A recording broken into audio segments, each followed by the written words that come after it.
আর কি বলবো, তোমরা তারা আছো, তোমাদেরকে আরো কথা বলি, তোমাদের সম্বন্ধে অনেক খারাপ খারাপ কথা শোনা। তোমরা নাকি আবার এই যে মোবাইল হয়ে আরো সর্ব নষ্ট হয়েছে, তোমরা প্রেম প্রেম করো, প্রেম করো, ভালো, খারাপ না, প্রেম করো, কিন্তু প্রেম তো একজনের লোক করবা। এমনও শোনা যায় একজনের 4-5 জনের লোকে প্রেম করে। What is this? এটা তো ঠিক না। আমরা প্রেম করছি না করছি, কিন্তু একসাথে বিয়া তো করছি, একটা লাভ বিফোর ম্যারেজ ও লাভ আফটার ম্যারেজ একটা তো হয়েছে, কিন্তু এরপরও তো এই একটারই তো আছি। জানো কত বছর? 56 বছর যাবত চলছে।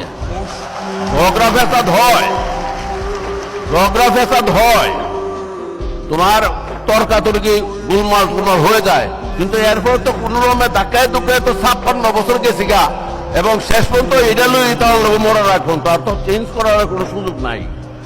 তোমরা একটা লোকের প্রেম করে 15 দিন করে আবার আরেকটার লোকে করো, দিস শুড নট বি।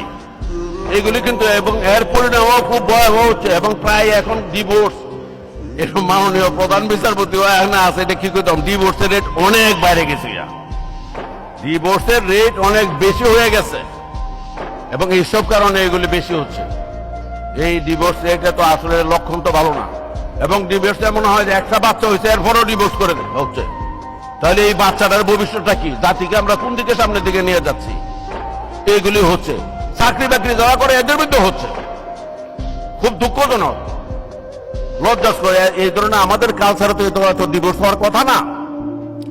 এটা বিদেশে, আমরা ইউরোপিয়ান কান্ট্রি, আফ্রিকা, ইউরোপের কথা চিন্তা করলে তো হবে না। আমরা তো আমাদের জাতি, আমাদের যে কৃষ্টি, এই সভ্যতা যেগুলি, আমাদের রীতিনীতি রেওয়াজ যেগুলি আছে, এত তো এই ধরনের ডিভোর্স হওয়ার প্রচলন ছিল না। এই ধরনের হইতে পারতো, হয়তো দেখা যায় মানে 1-2-3-4টা গ্রামের মধ্যে একটা ঘটনা এমন একটা ঘটছে, এই ধরনের শুনছি আমরা, কিন্তু এখন ও